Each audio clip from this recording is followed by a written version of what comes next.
આજે પર્યાવરણ દિન નિમિત્તે આપણા દેશના પ્રધાનમંત્રી આદરણીય મોદી સાહેબે પ્રકૃતિના સંવર્ધન માટેનો એક ઐતિહાસિક નિર્ણય કર્યો છે.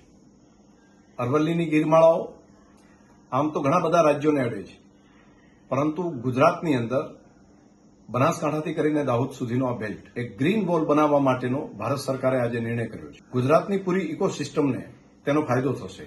વધારે વૃક્ષો થવાને કારણે વધુ વરસાદ પણ આ વિસ્તારની અંદર થઈ શકે. વોટર ટેબલને પણ અપ કરવાના કામની અંદર સહયોગી થશે. પ્રજા તરીકે પણ આપણે બધા આ કામની અંદર જોડાઈએ. આ વર્ષે સૌ બનાસવાસીઓ સાથે મળીને કરોડો પ્રમાણની અંદર સીડ બોલ બનાવીને, જેની અંદર આ પર્વતોની અંદર થતા જે વૃક્ષો છે તેના સીડ બોલના માધ્યમથી પર્વતો સુધી પહોંચાડવા માટેનું એક અભિયાન તરીકે લેશું. આપણે સૌ આ કામની અંદર સહયોગ કરીએ અને પુનઃ આવો મોટો ઐતિહાસિક નિર્ણય પ્રકૃતિના સંવર્ધન માટેનો કરવા માટે મોદી સાહેબનો હૃદયથી ખૂબ ખૂબ આભાર પણ માનું છું.